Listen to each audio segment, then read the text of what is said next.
Vamos abrir.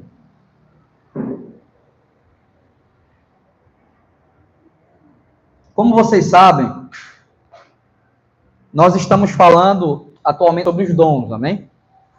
A gente passou por todas as listas e ficou faltando falar sobre o dom de línguas e interpretação, e eu deixei para fazer uma sessão separado, porque o grande debate está na questão do dom de línguas, amém? Então, para a gente começar hoje a entender isso, eu vou mostrar para vocês agora 2 pontos de vista diferentes, amém?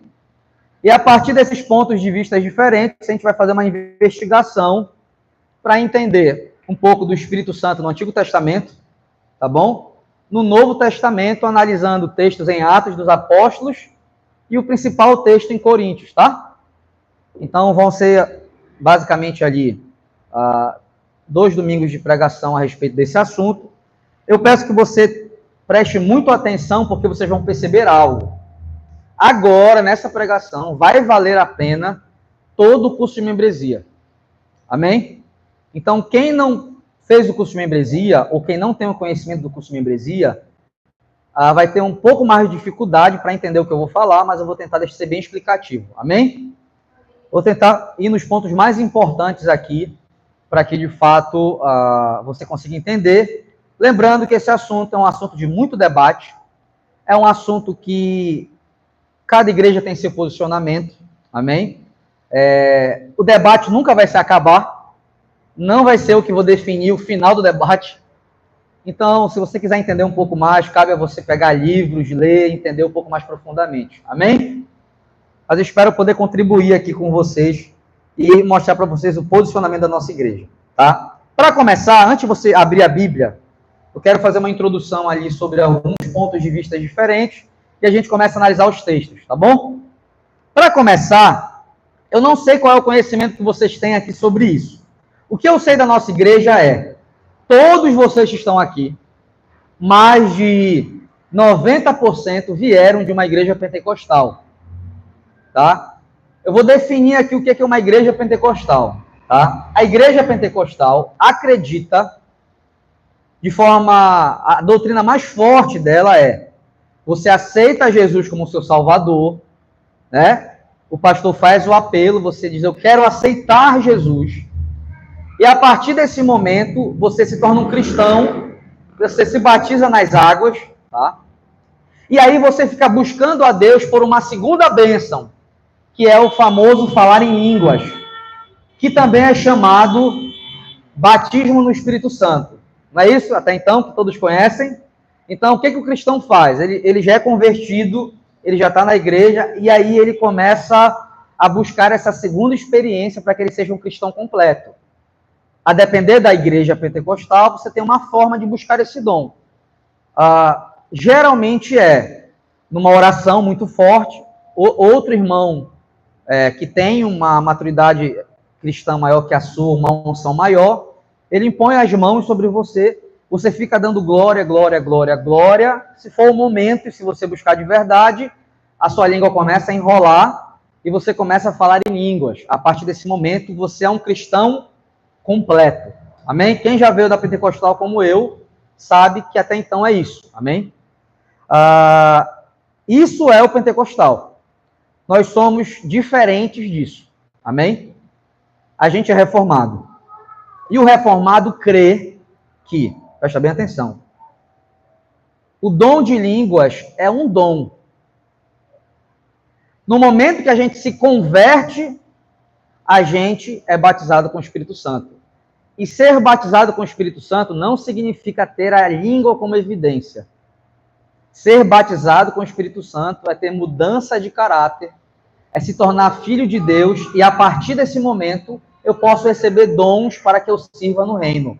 Então a língua seria um dom comparado ao dom de ensino, ao dom de profecia, ao dom de cura. Vocês estão me entendendo? É muito importante vocês que estão aqui hoje saberem essa diferença, tá? Quais são os posicionamentos que tem a respeito dos dons? Nós temos 2 posicionamentos, tá? O cessacionismo e o continuismo, tá bom? Hoje eu vou explicar para vocês o que é esses dois posicionamentos. Amém? Alguns de vocês vão perceber que creem em algum desses posicionamentos. Outros vão pensar assim, eu não creio em nada, estou em dúvida. E vou contar o posicionamento da igreja para vocês. Amém? Mas antes da gente começar a falar sobre isso, de uma vez por todas eu preciso deixar algo claro aqui. Tá? Nós precisamos parar de ter medo de falar sobre o dom de línguas. Tá bom?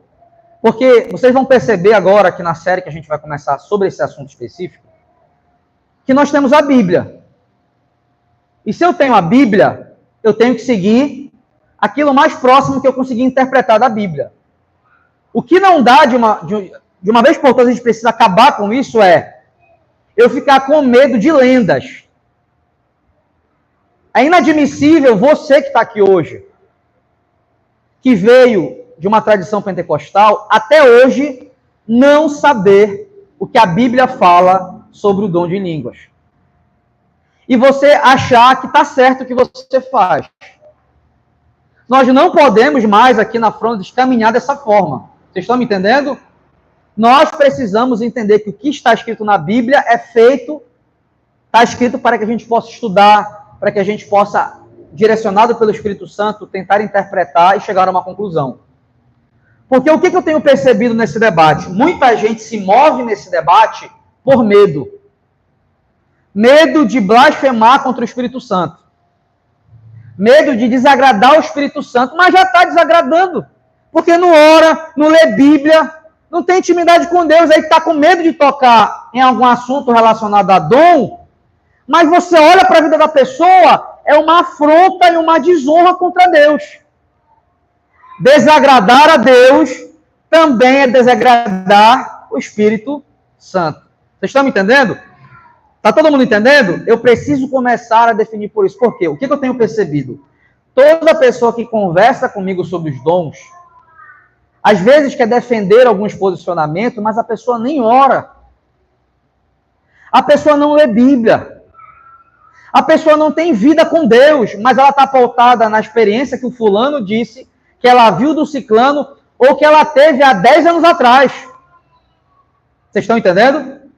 Então é muito, muito importante vocês entenderem que a gente precisa prosseguir de forma madura.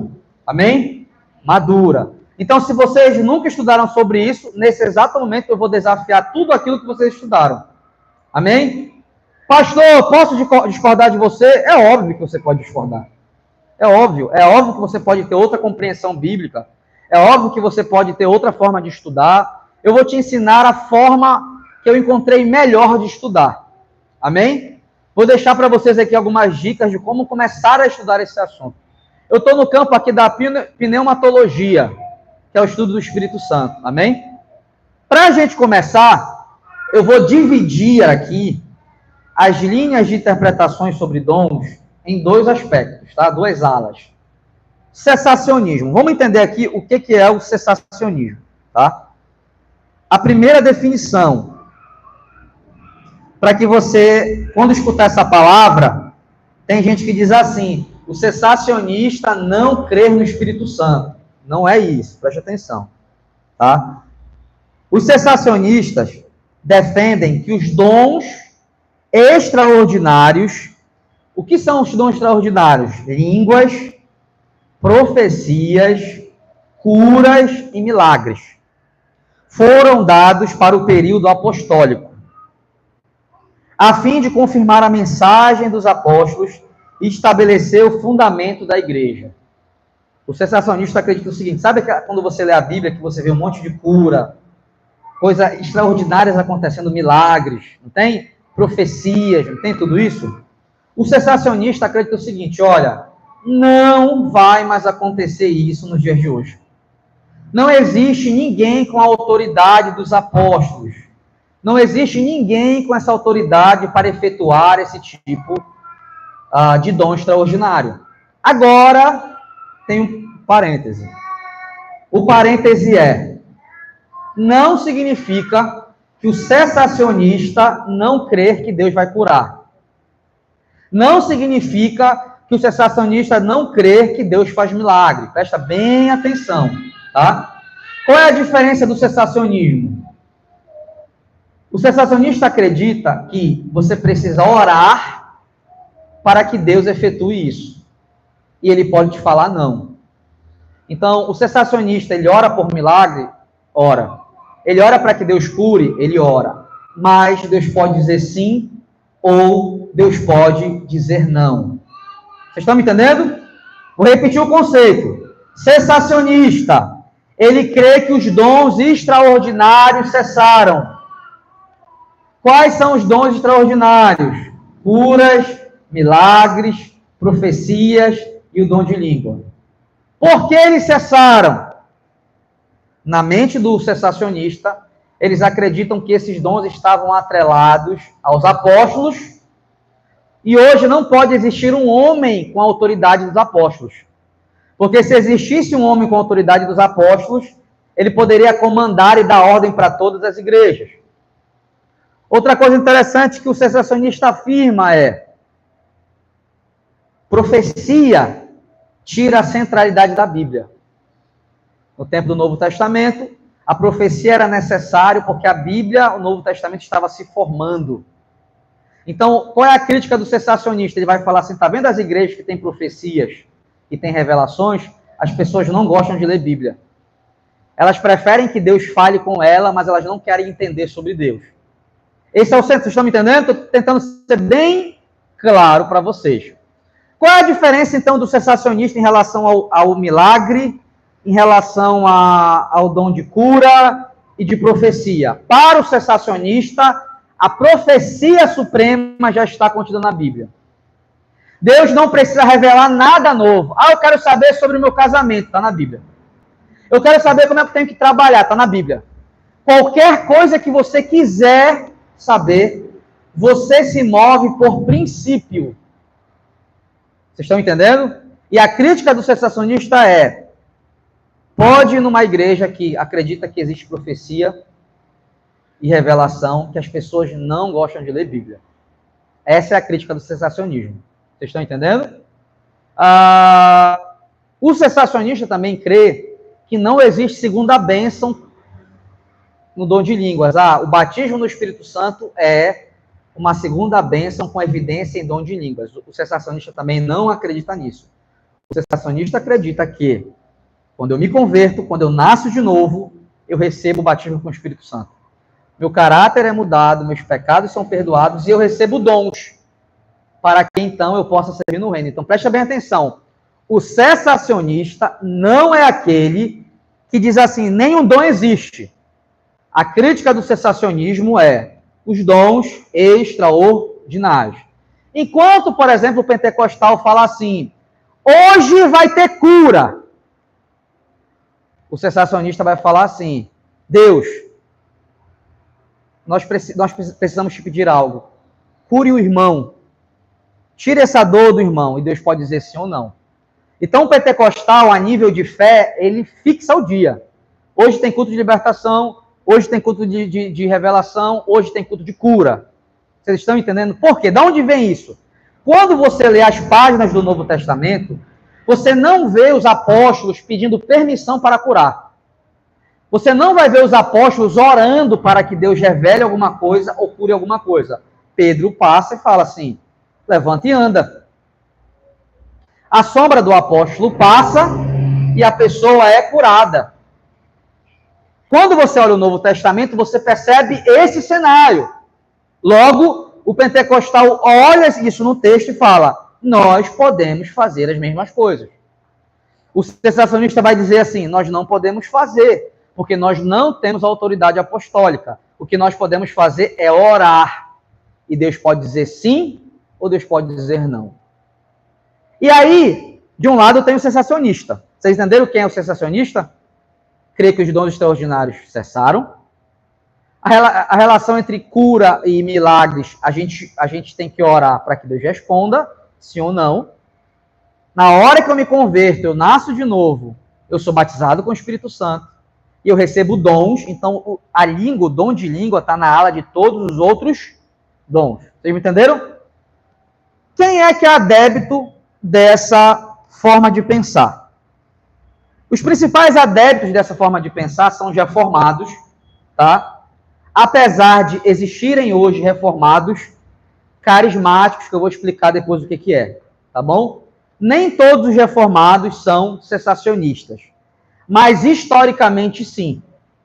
Se você pegar desde Zwingli, Calvino e os grandes expoentes da teologia reformada, todos vão ser cessacionistas. Se você for ler um comentário, se você for ler um livro. Amém? Todos estão compreendendo? Tá? Então, se eu chegar numa igreja reformada cessacionista, significa que eles não creem no Espírito Santo? Não, isso não é verdade.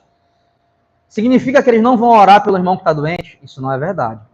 Significa que eles não podem orar para um milagre acontecer, uma intervenção acontecer em algum momento impossível? Isso não é verdade. Tá? Se você pegar a história da teologia reformada clássica, os principais avivalistas são reformados. Os principais evangelistas são reformados. Por que isso é importante enfatizar? Porque na hora que alguns irmãos que são continuistas, eles começam a falar mal do cessacionismo, ao mesmo tempo eles contam histórias de avivalistas e todos são reformados. Então é um panorama bem interessante nesse sentido. Todos os avivalistas são reformados, eles eram cessacionistas, mas não acreditam no Espírito Santo. Como essa relação? Então não é verdade, amém? O cessacionista ora para que alguém seja curado, ora para que Deus possa fazer um milagre, mas ele sabe que o cristão pode receber um sim e um não. E se Deus falar um não, não vai ser usada aquela frase, a tua fé foi pequena.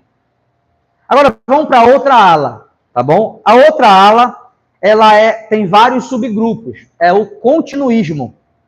O que é o continuista? Ele acredita que todos os dons que estão na Bíblia são válidos para hoje. Igual você lê, todos são válidos para hoje. Alguns continuistas são conhecidos de onde vocês vieram. Primeira ala de continuista, o pentecostal.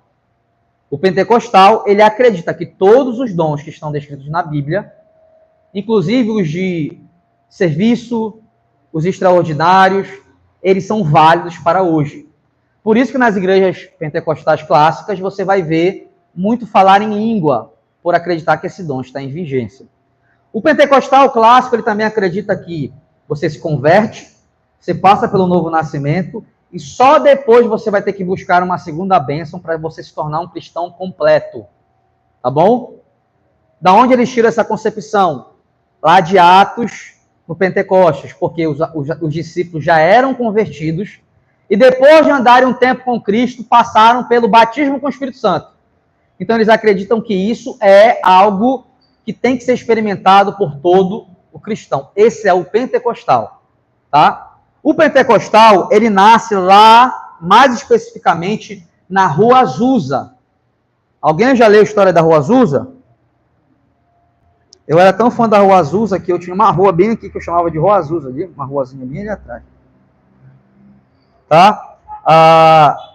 Você pode encontrar documentários, tem muito livro sobre a Rua Azusa, tá bom? Uma coisa característica da Rua Azusa a Rua Azusa foi um avivamento que aconteceu nos Estados Unidos. Não tem uma denominação que estava lá clara. Era uma reunião de oração com várias denominações. Dizem os historiadores que aconteceu um avivamento lá. Começou um espalhar de dons, principalmente o dom de línguas. Dizem que quem passava um quarteirão depois era batizado no Espírito Santo, conforme o assembleiano acredita, o pentecostal. Que era você começar a falar em línguas e receber essa segunda bênção. Tá? De lá, várias denominações reunidas, nós temos oriundos algumas igrejas. Por exemplo, a Assembleia de Deus, ela vai nascer aqui em Belém, mas ela vem de alguém que estava na Rua Azusa. Tem uma igreja chamada a Igreja Holiness, que é nos Estados Unidos, não sei se alguém conhece. É uma pentecostal muito famosa. Deixa eu ver se tem alguma mais famosa aqui. A Congregação Cristã é uma igreja pentecostal voltada ali da Rua Azusa. Todas acreditam com esse batismo como segunda bênção. Amém?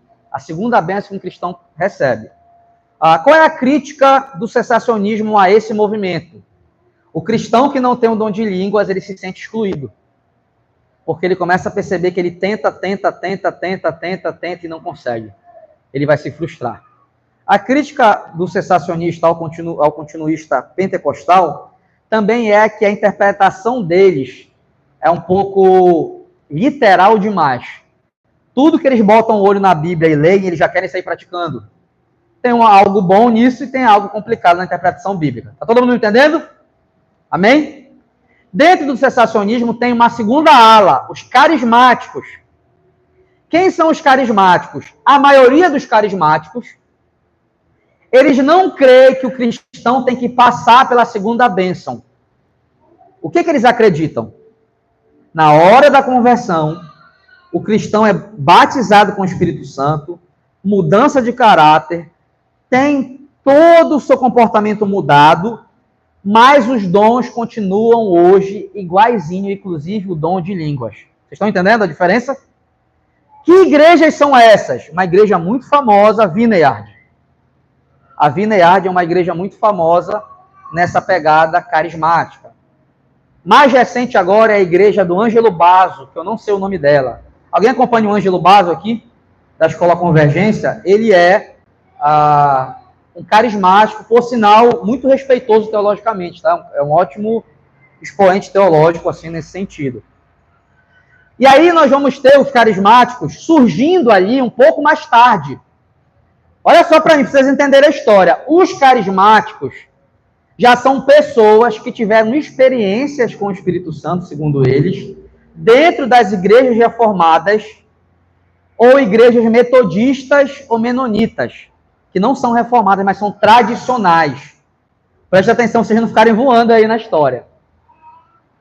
Se o movimento da Rua Azusa eram várias denominações que estavam em um só lugar, o movimento dos carismáticos já nasce num contexto mais tradicional e organizado. Por que eu estou falando isso para vocês? Para quem já estudou a Rua Azusa, sabe que a Rua Azusa ela surge de um movimento negro, mas de classe baixa financeiramente. Então, eram muitas pessoas descendentes de negros, de escravos, com a classe baixa financeiramente, classe média baixa. Então, o movimento pentecostal, quando ele surge, a característica dele inicial é de pouco intelectualismo, muito barulho, no sentido, quando eu falo barulho, não quero desrespeitar. Barulho que eu falo, o culto é bem movimentado, bem barulhento. As pessoas se expressam durante o culto muito alto. E muitos dons, até de uma forma um pouco mais descontroladas. Então, na Rua Azusa tem relatos de que o cara sentou num piano e tocou o piano sem nunca ter tocado. Alguém falava línguas de um jeito, o outro estava no chão chorando. Era um grande reboliço no sentido de dons, mas pouca intelectualidade. Por isso que os pentecostais, por muito tempo, foram conhecidos por serem avessos à intelectualidade, por não gostar de estudar tanto a Bíblia, mas gostar de mover nos dons. E aí surge aquela estrutura dizendo assim, olha, quem estuda muito esfria, a letra mata. Já os carismáticos, eles são continuistas, eles acreditam que os dons continuam conforme a Bíblia diz, só que eles vão nascer em um contexto mais tradicional. Igrejas presbiterianas, igrejas batistas. Vocês estão entendendo? Então, eles já são um pouco mais contidos, um pouco mais organizados na liturgia do culto, mas eles acreditam que os dons continuam até hoje. Todos estão me entendendo? Amém? Então, se você chegar numa igreja carismática, você vai ver uma igreja que a liturgia é muito parecida com a nossa, por exemplo, reformado, muito parecido, só que eles são muito espontâneos na hora do louvor. Aí você me pergunta assim, pastor, qual igreja hoje é mais carismática? Presta bem atenção. Todas as mais worship, church, elas têm uma pegada mais carismática. Geralmente é um louvor muito bem feito, a parte musical e sensorial é muito bem feita, mas você não vê aquelas expressões na hora do culto. Glória! Muita gente falando em línguas, você vê alguma coisa mais contida. Vocês estão entendendo? Geralmente é assim, tá? Os carismáticos. Depois dos carismáticos, surgiu um novo movimento que está em vigência hoje. é o movimento de terceira onda. O que é o movimento de terceira onda? Muito conhecido ali nos anos 90, tá? Alguns especialistas dizem o seguinte, que o movimento de terceira onda começa, presta atenção, começa com igrejas carismáticas e pentecostais que queriam dar mais ênfase nos sinais e prodígios. O que seriam os sinais e prodígios? A partir de agora, os cultos, eles precisam ser extravagantes. O que é extravagante? Você precisa ver a olho nu milagres acontecendo, cura acontecendo, pessoas falando em línguas. Enquanto o pentecostal foca muito no dom de línguas, enquanto o carismático foca nos dons de forma mais tímida, a galera de terceira onda quer mostrar para o mundo, de forma pública, que Deus atua sinais e prodígios. Aí começam os movimentos de rua. Começam os movimentos, por exemplo, vou te dar uma igreja que é muito conhecida pela terceira onda, a Igreja Universal. Antes da Igreja Universal ser adepta da teologia da prosperidade, quem é dos anos 90 sabe disso. Vocês lembram quando Edir Macedo foi preso? Quem lembra aqui? Fizeram acampamento na frente da penitenciária para ele ser solto. Por quê? Eu não sei se alguns vão lembrar aqui, mas era uma época de recesso do Brasil. O Brasil estava muito em crise nessa época econômica. Começaram a surgir alguns líderes dizendo assim, se Deus faz a gente falar em línguas, se Deus cura, ele também pode fazer coisas impossíveis. Então começou uma pregação falando assim, olha, Deus também pode nos enriquecer. Por quê? O estereótipo de crente naquela época era ser pobre, era ser humilde. Então começou agora uma pregação de o Deus extravagante, o Deus que faz, o Deus que você, se você tiver fé, você fala assim, hoje vai acontecer. Então, daí começa a surgir teologia da prosperidade, ficou muito conhecido. Deus, ele vai te prosperar mesmo, faz um milagre, aposta. Começou a surgir os movimentos de rua, de praça pública. Vamos mostrar o quanto Deus é poderoso. Movimentos de curas em praças públicas. Começar a mostrar os dons além da fronteira de dentro da igreja. E aí você tem vários movimentos. Você tem de um lado a igreja mundial, você tem de um lado a igreja mundial não, que é um pouco mais não, mas a igreja universal, a igreja do R.R. Soares, igreja da graça, que se você for no culto dela, sempre tem uma sessão de milagres. Quem está com dor aqui, não sei o quê, aí chama, a pessoa levanta a mão, curei. Nessa época começou a surgir alguns fenômenos, como algumas igrejas de terceira onda dos Estados Unidos começaram a aparecer algum tipo de unção bem esquisito, como pó de ouro. Tem vídeo, se você joga no YouTube lá, pó de ouro. Tem uma galera lá chorando, louvando, e tem pó de ouro caindo neles, segundo o relato deles, né? Eu não acredito, mas segundo eles, está um vídeo lá, a mulher olha assim, tem um monte de pozinho de purpurina de ouro que cai do teto da igreja neles, e eles creem que isso é um fenômeno bíblico que aconteceu no Antigo Testamento e aconteceu com eles. Tá? Então, o movimento de terceira onda, ele é mais extravagante, ele quer mostrar que não acontece. Então, quando você olha o movimento de terceira onda, a maioria dessas novas igrejas, elas são adeptas da terceira onda. Igrejas como a própria Lagoinha. Se você jogar a Lagoinha em 2000, você vai ver todos os adeptos da terceira onda lá na Lagoinha. Tem um apóstolo hoje por trás de todas essas igrejas chamado Dan Duque. Já ouviram falar nele? O Dan Duque, ele é responsável por todas as igrejas de terceira onda. Quem são as igrejas de terceira onda? Do Dunamis, Monte Sião, aqui no Brasil. A do Alessandro Vilas Boas, que esqueci o nome da igreja dele agora. A igreja de terceira onda, eles têm uma música chamada Terceira Onda, é cabolo, que chama assim, é cabalo, alguma coisa da música, é um termo em grego.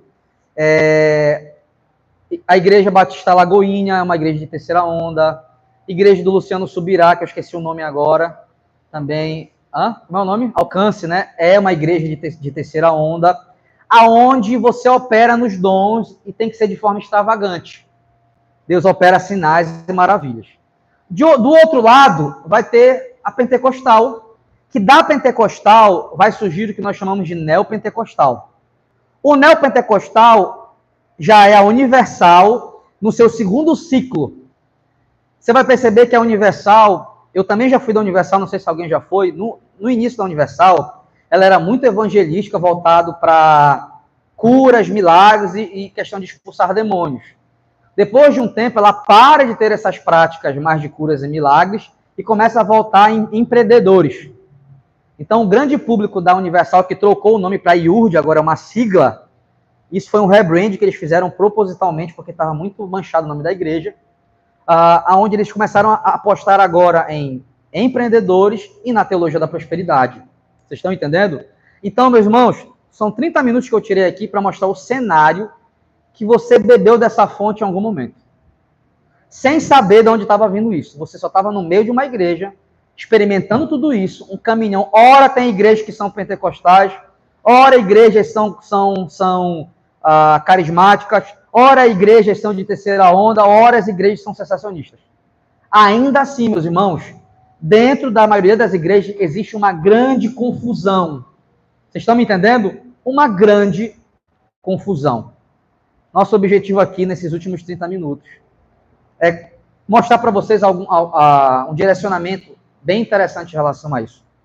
Tá? Para a gente começar a entender esse cenário, eu preciso tirar da cabeça de vocês, de uma vez por todas, alguns pensamentos equivocados. Abre comigo em Romanos 8.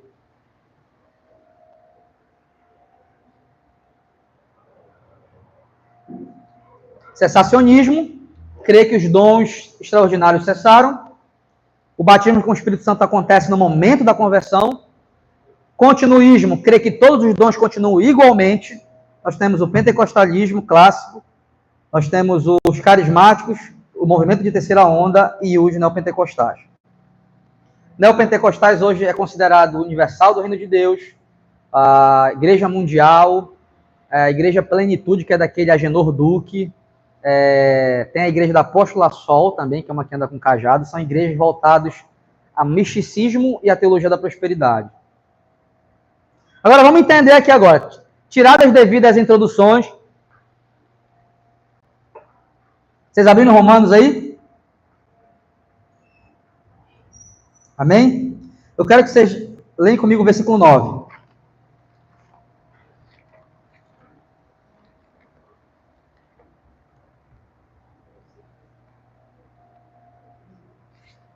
Romanos 8, 9. Acharam? Diz assim: entretanto, vocês não estão sob o domínio da carne, mas do Espírito, se de fato o Espírito de Deus habita em vocês. E se alguém não tem o Espírito de Cristo, não pertence a Cristo. Gente, presta bastante atenção. Primeira coisa que eu preciso deixar definido para vocês. Não existe a possibilidade de alguém ser um cristão e não ter o Espírito Santo. Por que eu estou falando isso para vocês?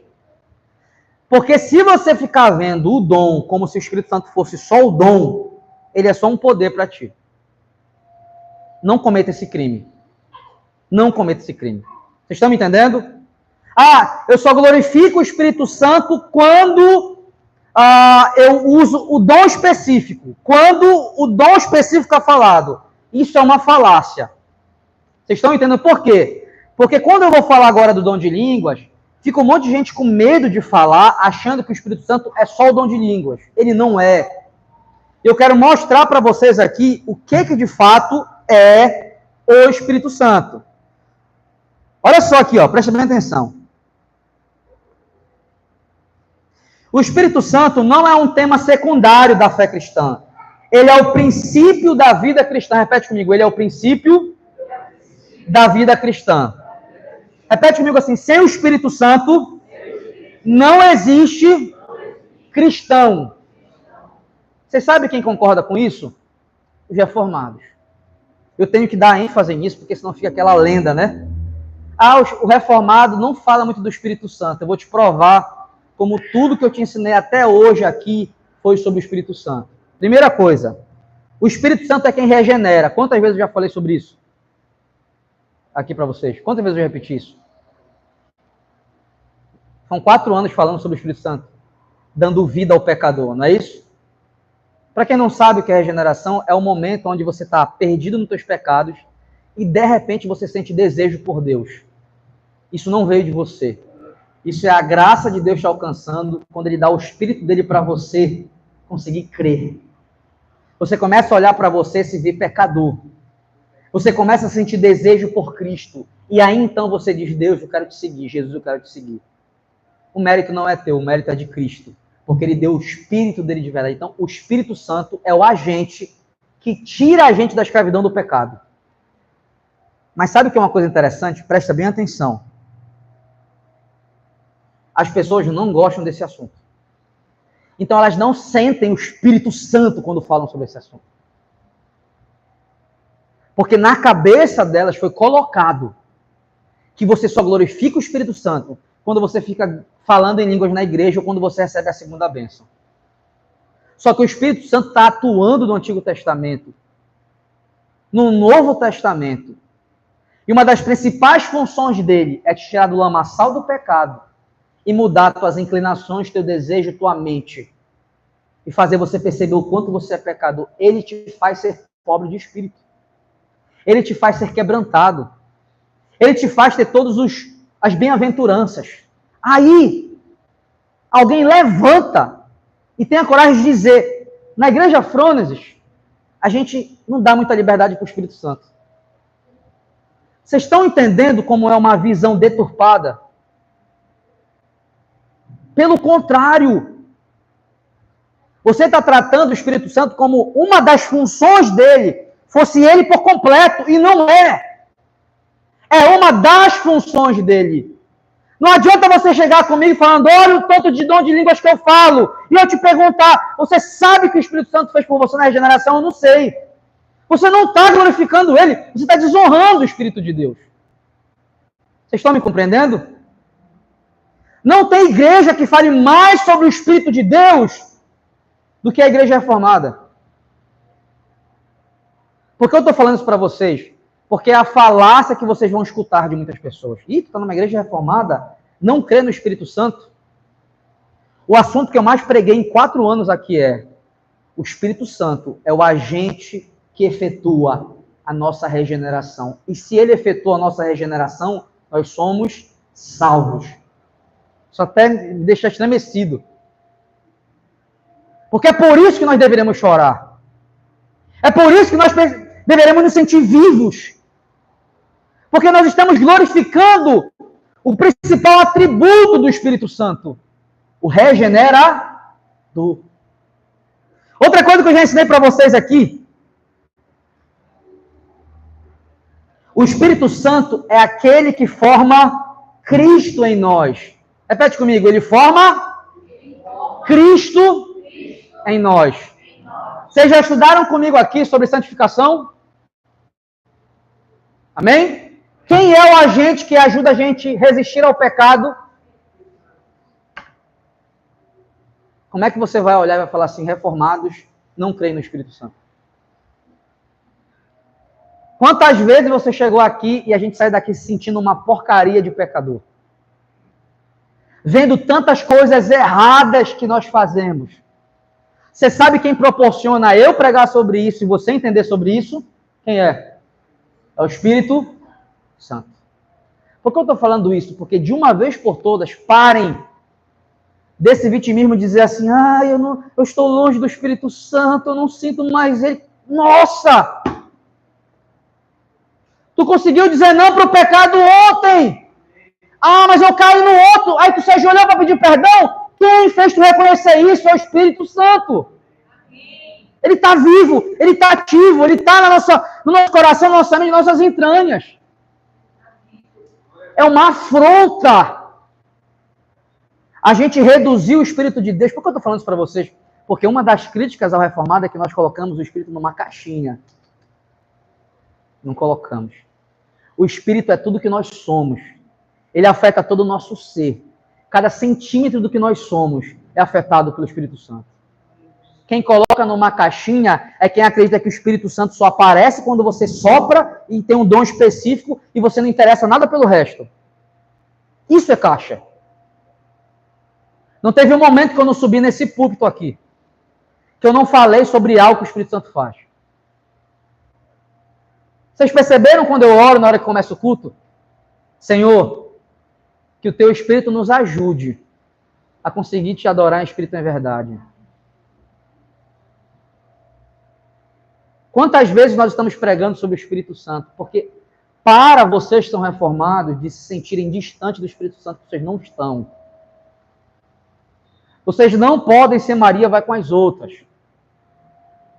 Vocês não podem acreditar em qualquer lendazinha boba que falaram. Vocês não podem estar acreditando em qualquer berro que alguém deu. O Espírito Santo forma Cristo em nós. Ele atua a santificação que nós ensinamos. Tem a nossa responsabilidade e tem a responsabilidade do Espírito. Ele convence a gente sobre o pecado, a gente se arrepende. Ele lembra as palavras de Cristo, a gente estuda a palavra de Cristo. Ele dá a convicção do juízo e da justiça. E nós fazemos o quê? Nós começamos a olhar para a nossa vida e começar a perceber o que é correto. É Ele que nos convence de sermos justos, corretos. É Ele que mantém viva a esperança do futuro, de que existirá um juízo ao qual nós estamos justificados e a esperança da volta da glória de Jesus Cristo para nos buscar. Isso é o Espírito Santo. Vocês estão entendendo? O Espírito Santo não é um show pirotécnico de poder. Olha o Espírito Santo, olha o que ele é. Aí faz um monte. Não é.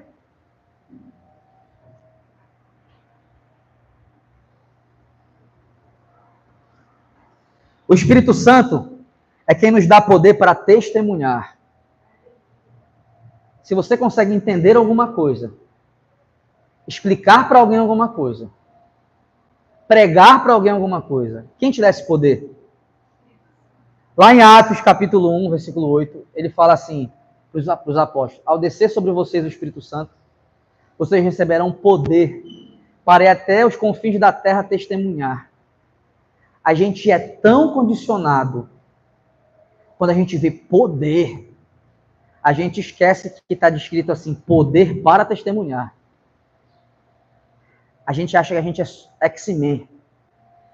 Aí tu fica vendo o filme de X-Men, tu acha que tu vai ser X-Men. Não é isso.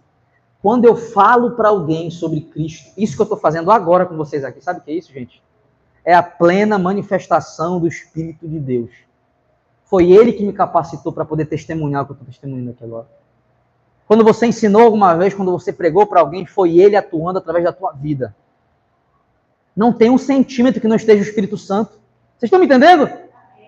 Por que eu fico falando isso? Porque, cara, infelizmente, a nova pegada de igreja é uma pegada muito emocional.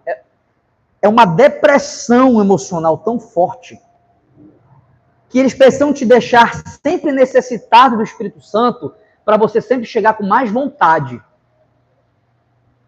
Então, eu preciso te dar um pouquinho. Então, um pouquinho, acabou. Tem mais, vem. E a sensação que as pessoas têm é que elas sempre estão frias em crise espiritual. Aí elas precisam fazer alguma coisa para apagar essa presença. Aí quando você se torna reformado, que eu não fico te induzindo a essas coisas, sabe qual é a sensação que tu tem? É que tu tá frio. Mas às vezes é uma mentalidade. Se você valorizasse o Espírito Santo, assuntos como regeneração, assuntos como santificação, assuntos como adoção, assuntos como pregar o Evangelho, te deixariam vivos e com vontade de orar. Aí tu vem conversar comigo e falar assim: eu creio nos dons, por exemplo. Eu creio que existe a segunda bênção. Mas esses assuntos que eu te falei não movem teu coração. Que espírito é esse? Que Espírito Santo é esse? Que a coisa mais importante que um ser humano tem é a dádiva da salvação. É quando a gente reconhece o quanto nós somos pecadores. É quando a gente reconhece o quanto nós precisamos de Cristo. É quando a gente lê e entende sobre Ele. Quem faz tudo isso, meus irmãos, é o Espírito Santo. Cada centímetro é o Espírito Santo. Se eu leio, eu glorifico a Deus, é o Espírito Santo. E eu glorifico a Cristo. Se eu canto, eu glorifico a Deus, ao Espírito Santo e a Cristo. Se eu prego, vocês estão entendendo? Não dá para ficar dividindo. Se eu fizer isso aqui, eu glorifico o Espírito Santo. Se eu fizer isso aqui, eu glorifico Jesus Cristo. Se eu fizer isso aqui, eu glorifico Deus. Aí a pessoa pensa na cabeça dela, eu estou muito mais próximo de Deus. Estou muito mais próximo de Deus, mas estou longe do Espírito Santo. Peraí, Espírito Santo, eu vou te dar uma atenção. Eu era débito disso. Senta aqui, Espírito Santo. Bota uma cadeira aqui, senta aqui comigo. Eu bati um papo com ele, daqui a pouco eu parava, vou bater um papo com Jesus, daqui a pouco eu vou bater um papo com Deus. Aí eu ficava, para quem eu dou mais atenção? É para um, é para outro. Não, se eu glorifico um, eu glorifico todos. Porque não há uma disputa entre eles. Deus aparece no enredo bíblico como Salvador. Mas de que forma? Através de Cristo. Que se entrega.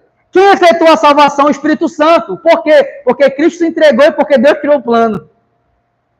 Vocês estão entendendo? A partir disso, nós vamos começar a interpretar a partir de uma coisa muito importante que eu quero deixar um fundamento hoje. Qual é o nosso posicionamento como igreja? Nós somos cessacionistas ou continuistas? Nós somos cessacionistas. E a partir do que eu vou andar agora com vocês, é para ensinar vocês a entenderem o nosso posicionamento em relação a outros posicionamentos. Aí você pode falar assim, pastor, eu não quero ser cessacionista. O que eu faço? Conselho, você precisa procurar uma igreja continuista. Para que você possa colocar em prática tudo aquilo que você acredita que pode ser. Mas eu vou te explicar. Espera acabar as pregações, eu vou te explicar. Você vai perceber que você já é cessacionista desde o início dessa igreja, tudo que eu tenho te ensinado a partir disso. Como é que nós interpretamos e como é que nós chegamos a essa conclusão? Repete comigo assim. Existe ordem da salvação e história da salvação. Aqui que nós vamos definir a nossa linha de interpretação. Tá? Os pentecostais cometem um erro. Eles confundem, na visão cessacionista reformada, tá? Eles confundem história da salvação com ordem da salvação. Vou te explicar agora o que é a história da salvação. Por favor, pega o teu caneta e o teu papel aí. Apesar de sair um material com isso, mas anota que às vezes eu falo alguma coisa a mais. Tá? Eu até anotei aqui a definição, para vocês terem uma noção. História da salvação são os grandes atos de Deus feitos de uma vez por todas.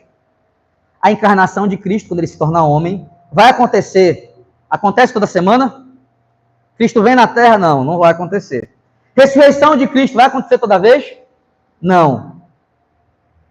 De onde vem essa ideia da história da salvação? Nós que somos aliancistas, nós acreditamos que Deus ele vem se revelando desde o Antigo Testamento e cada vez mais ele vem expandindo a sua revelação. Por exemplo, para Adão e Eva, o nome não é Jesus Cristo. É o descendente da mulher que vai esmagar a cabeça da serpente, não é isso? A gente ensinou para vocês no curso de membresia. Então, Jesus Cristo já era pregado lá em Gênesis, no início de Gênesis. Aí vem andando, Jesus vai começando a ficar mais claro. Do descendente que esmagaria a cabeça da mulher, você já começa a ter agora Jesus numa linguagem mais de Abraão. Olha, Abraão, a tua descendência será numerosa. Você terá uma descendência mais do que essas estrelas, mostrando que Jesus faria com que muitos adeptos viessem para a família de Deus, no mundo inteiro, e Jesus estaria ligado à genealogia de Abraão. Daqui a pouco, aparece Moisés, Jesus Cristo aparece como sacerdote, o intermediário entre a gente e Deus, e ao mesmo tempo o sacrifício vivo que morreria em nosso lugar. Então, a gente ensinou para vocês aqui, presta bastante atenção, que o tempo todo, a narrativa bíblica vem se expandindo. E Deus vem se revelando. No meio dessa revelação, existem eventos históricos. Quer que eu te dê um exemplo? Abertura do Mar Vermelho. Quantas vezes você já viu hoje abrir o Mar Vermelho? As 10 pragas do Egito. Vocês já viram acontecer de novo? Não viram acontecer de novo? Por que eu estou sendo claro com vocês? Porque quem é adepto do continuismo fala assim, Deus faz as mesmas coisas que fez no Antigo e no Novo. Nenhum homem conseguiu fazer isso de novo. Porque no momento que Deus está se revelando para o homem, ele tocou na história. Preste atenção. Eventos característicos na história aconteceram para marcar esse desenrolar da história. Como é o nome disso? História da salvação. São eventos que ficam marcados na história e não vão se repetir. E o Pentecostes, a minha tese que eu vou mostrar para vocês nesses domingos é algo que pertence à ala da história da salvação. O Pentecostes não é algo que acontece todo dia. Por que eu estou falando para vocês? Porque nenhum ser humano conseguiu reproduzir o Pentecostes até hoje. Os caras tentam. Eles sopram. Aí eles falam assim, sente o vento impetuoso? Não é, ninguém sentiu o vento impetuoso. Eu vou analisar o texto com vocês. Era o barulho do vento. Vocês estão escutando o barulho, ó, vento? E aí começa a se assoprar dentro da igreja e os irmãos dizem, eu estou sentindo o vento. Mas não é o que o texto diz. Aí fica a pergunta. Nós ficamos com a Bíblia? Ou nós ficamos com experiências que cada um diz que tem? Vocês estão entendendo? Essa vai ser a nossa grande investigação. Por quê? A ordem da salvação, que nós ensinamos no curso de membresia aqui, que é regeneração, que é o novo nascimento, conversão, adoção, né? Justificação, adoção e santificação, acontece toda vez que alguém se torna cristão e continua acontecendo na santificação sem parar. A ordem da salvação, ela continua acontecendo na tua vida todos os dias.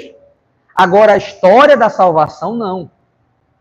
A história da salvação, ela foi escrita, ela foi feita para que existisse um livro para contar a história do plano de Deus. Então, nós vamos começar a estudar aqui o que é a história da salvação e o que é ordem da salvação. Pastor, qual é a conclusão que você quer que a gente tire hoje? Primeiro para de colocar o Espírito de Deus numa caixa. Olha o controverso, né? Falando isso pra gente. Por quê? Porque cada centímetro dessa igreja tem a ver com o Espírito Santo. E se você, como cristão, não entender que ele te regenera, que ele faz você se converter, que ele efetua a justificação em você, que ele efetua a adoção em você e que a santificação é a responsabilidade dele, se isso não estremece o teu coração, não vem me falar num dom que tu acredita.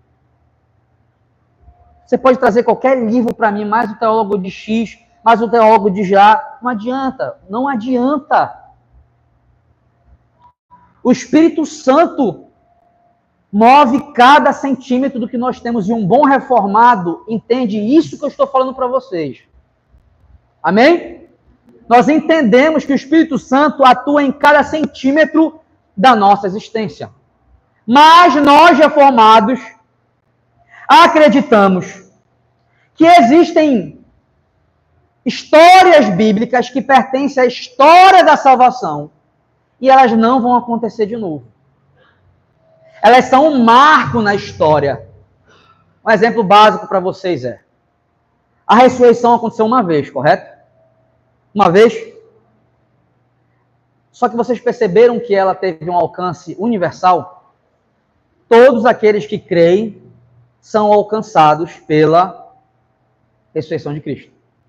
Todos aqueles que são chamados por Cristo. Correto? A mesma coisa nós vamos estudar que o Pentecoste, ele é um marco na história da salvação. Aquele evento aconteceu para inaugurar um momento bíblico. Ele não vai acontecer de novo. Mas nós recebemos as consequências daquele grande dia. Eu e você somos afetados por aquele grande dia. E é isso que nós vamos começar a estudar. Só que o meu objetivo aqui, gente, não é fornecer vocês material para debate. Dane-se debate. Vocês estão entendendo? O meu papel aqui é ser pastoral. O meu papel aqui é mostrar para vocês que nós precisamos não apenas defender um debate, nós precisamos dar conta da prática do que nós defendemos. Por quê? Porque existe uma outra seção chamada cauteroso, porém aberto. Que é a galera que fala assim, sou bíblico como reformado, eu acredito que os dons são reais, mas eu fico ali com o pé atrás. Pode ou não acontecer. Não adianta isso, gente. Isso vai confundir as pessoas ainda. Você precisa ter um posicionamento e, se defender o posicionamento, dar conta da prática. Como é que funciona agora? O meu compromisso com vocês é, o posicionamento da igreja Fronas é esse. E nós vamos dar conta da prática do que nós nos posicionamos.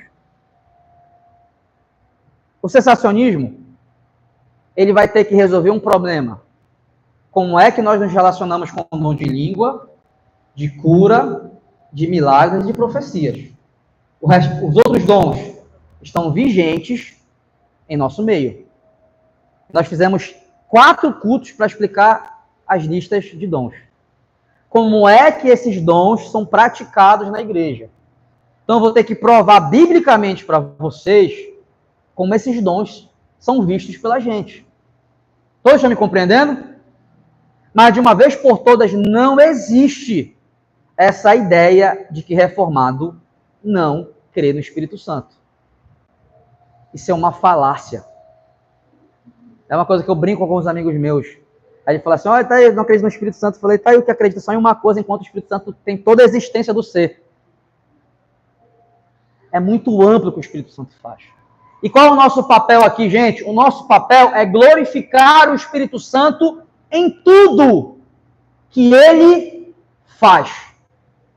Quando nós falarmos sobre dom de cura, dom de milagre na perspectiva cessacionista, não é que nós... Deus não pode fazer, é óbvio que ele pode fazer.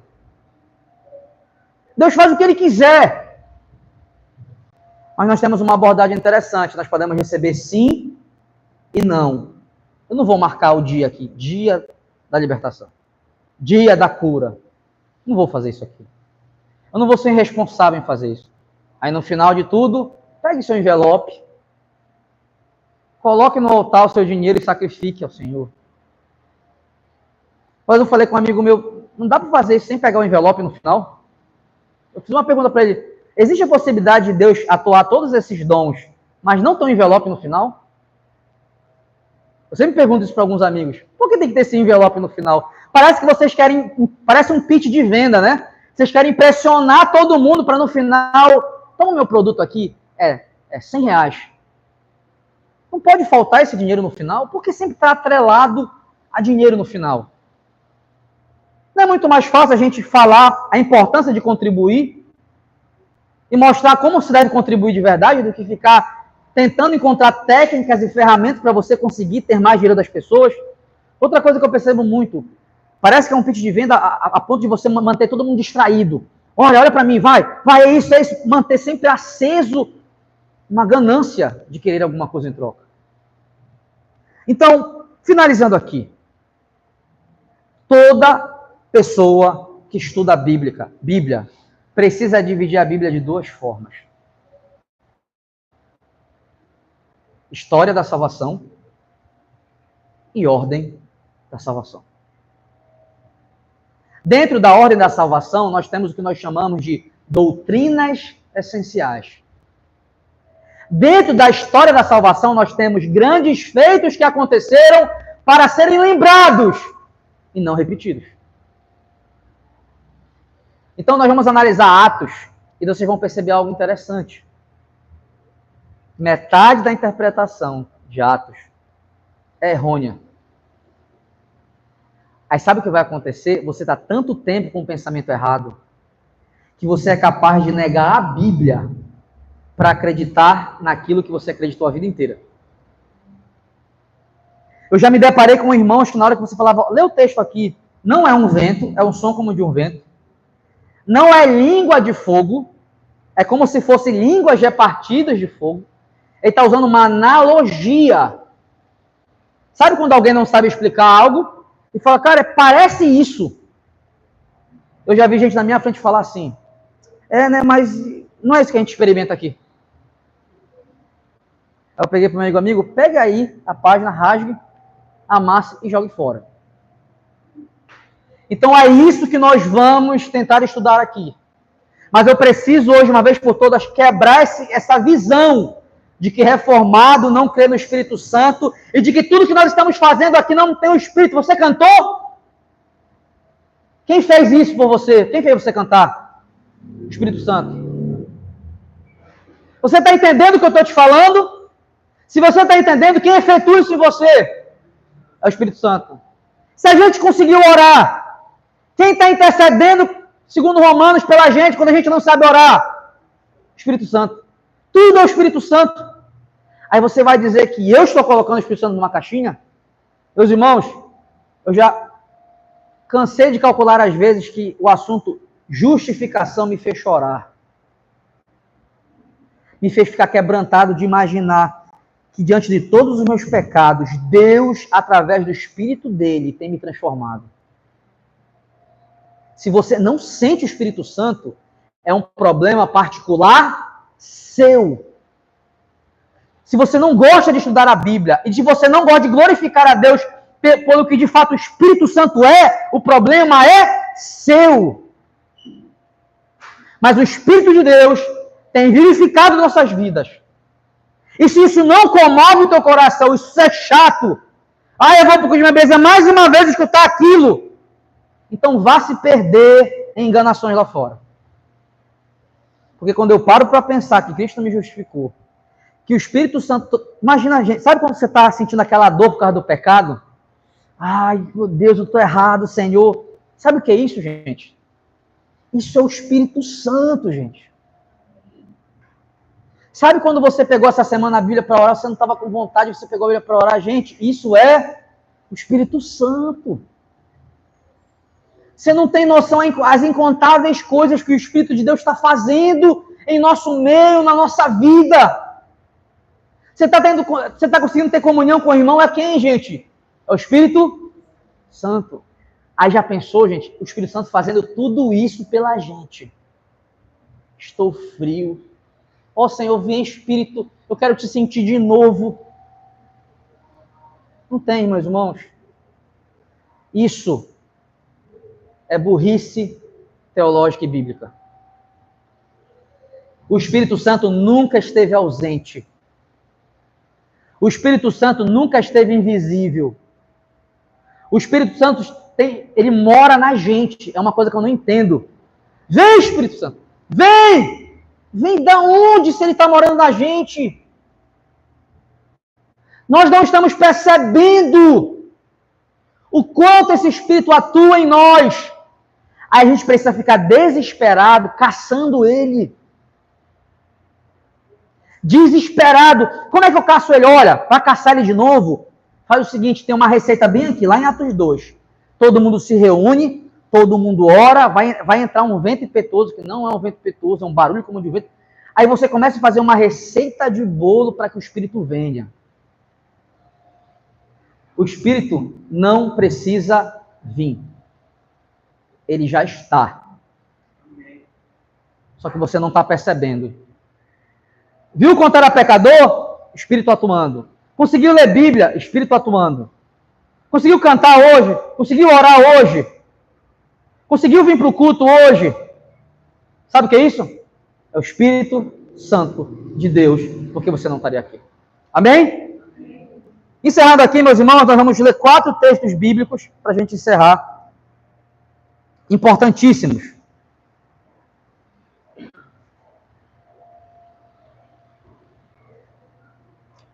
Prepara a tua Bíblia, por favor. Você pode abrir comigo em João 3.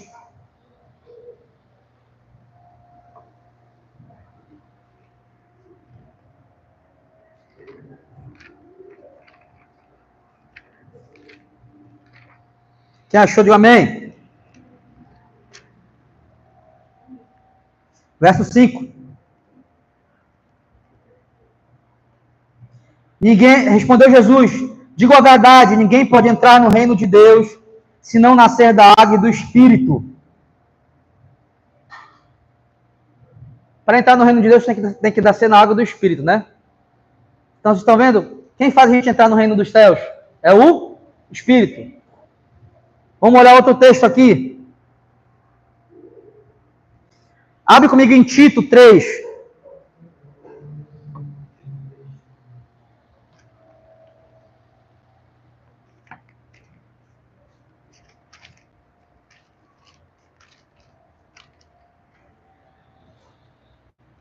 Acharam? Verso 5.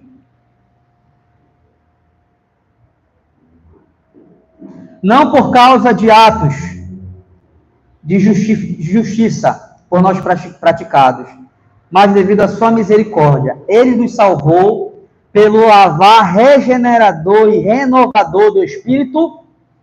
Por que ele nos salvou? Pelo Espírito. Por que eu estou falando isso para vocês? Faço questão de encerrar repetindo isso. Porque eu ainda percebo aqui na igreja gente que não está nem aí para isso. E preciso dar sério para vocês. Vocês precisam criar vergonha na cara. Não dá para a gente ter pessoas aqui que não se importam pela grandiosidade da salvação em Cristo Jesus, efetuada pelo Espírito de Deus. Abre comigo agora Gálatas 4.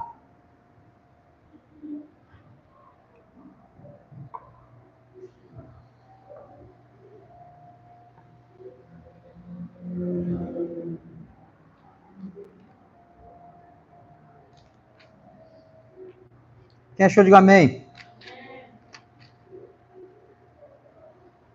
Versículo 19.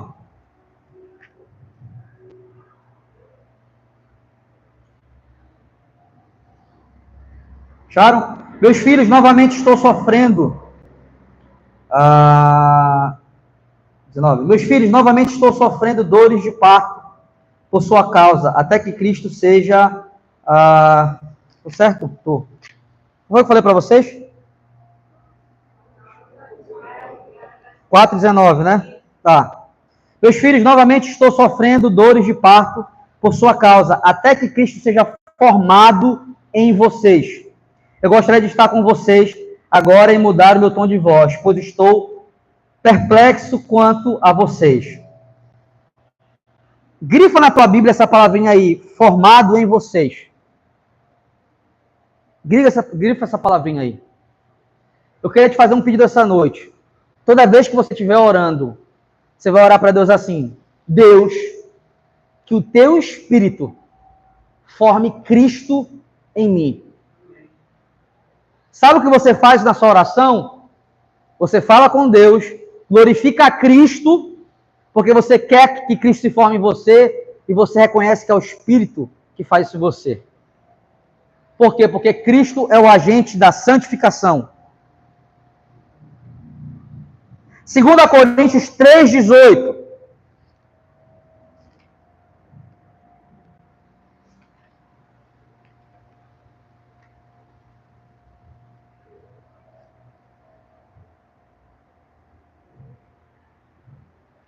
Acharam?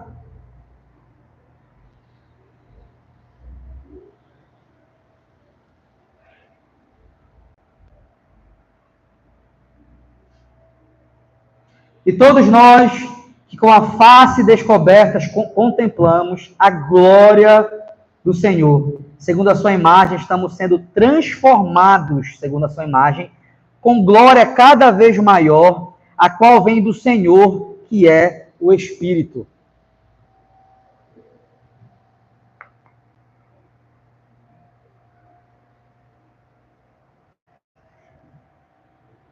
Romanos 8, 15, 16.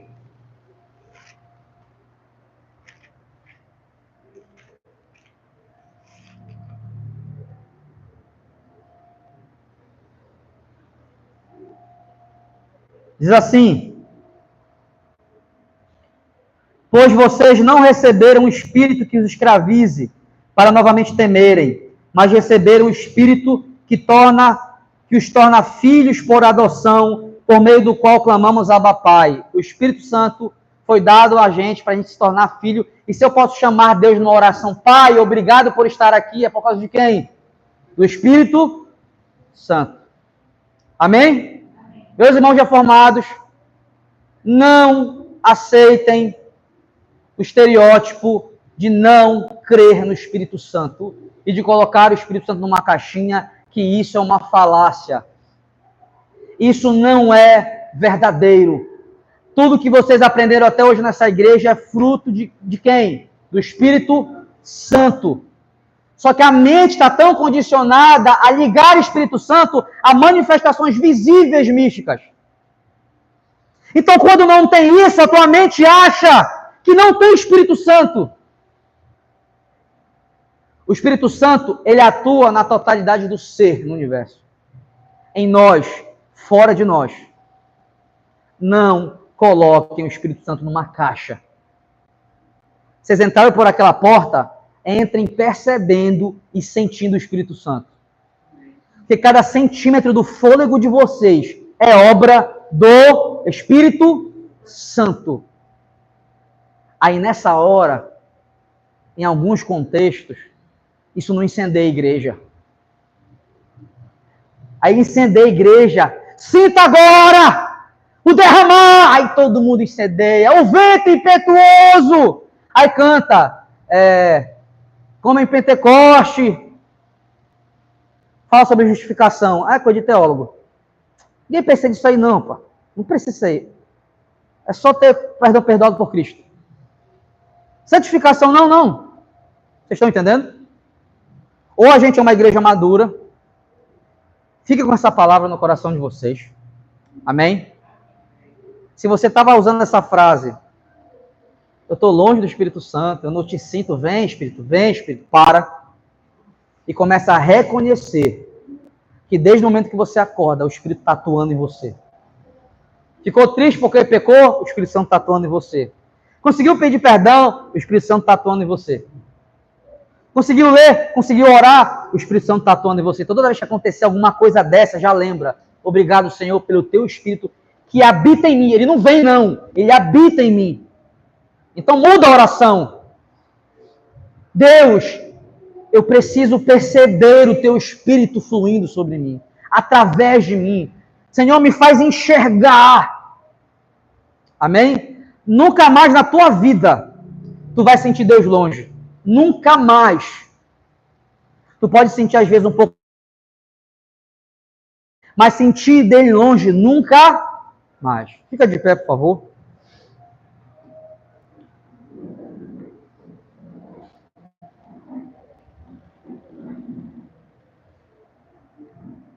Vamos orar agradecendo ao Senhor. Pai querido e amado, obrigado por estarmos aqui juntos. Obrigado por essa igreja. Pai, só o Senhor sabe qual a nossa preocupação para com a nossa igreja. Que todos os irmãos que estão aqui agora, de fato, possam ser parte do teu corpo, que glorificam o teu Espírito, pelo que ele é, por tudo que ele faz. Que a gente não use o Espírito Santo ao nosso bel prazer, Senhor, para satisfazer nossas vontades de colocar o nosso eu no centro. Mas que tudo isso que a gente tem construído aqui possa avivar a obra do nosso coração. Cada coisa que a gente tem estudado, cada coisa que a gente tem entendido, possa avivar a tua obra no nosso coração. E que de uma vez por todas a gente possa ter a genética de um cristão reformado de verdade.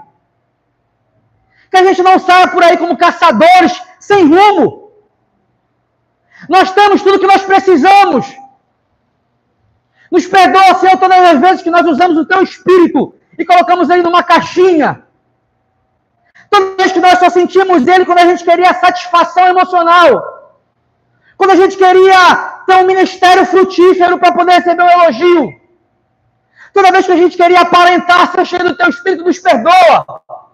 Nos perdoa por todas as vezes que a gente olhou assuntos como regeneração e o nosso coração não se moveu.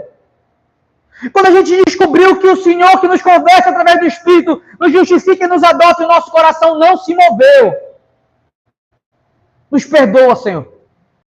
Que a gente de fato possa se gloriar, não no que a gente, mas na cruz de Cristo, na ação do Espírito Santo e em Ti, Deus, que é o Criador de coisas. Que todos possam sair daqui convictos que o Espírito Santo é real, presente, atuante em nosso viver. Que nos próximos domingos, se assim o Senhor permitir, a gente possa entender a diferença entre história da salvação e ordem da salvação. Que a gente possa perceber, Senhor, que existe um padrão bíblico que, por mais que ele vá contra o nosso pensar, a gente precisa ficar com a Tua palavra. Muito obrigado.